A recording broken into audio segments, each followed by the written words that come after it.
Kublish pun vibro. Sakaway pat ka result ko bapin mi minta kasi po official website Mpsc. Ka result of the interview for the post of assistant auditor, assistant audit officer under the administrative control of the director of local fund audit Meghalaya January 28 conducted by the commission on 6/7 March 2024 is hereby declared.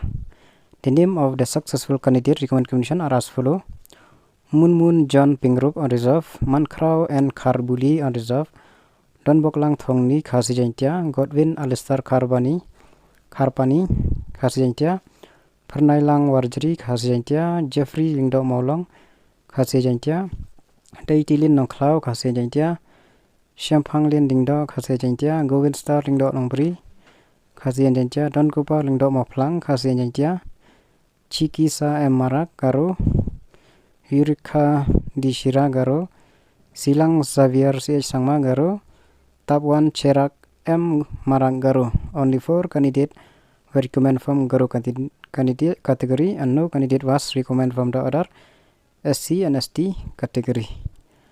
Congratulations, namta barok candidate kibala successful.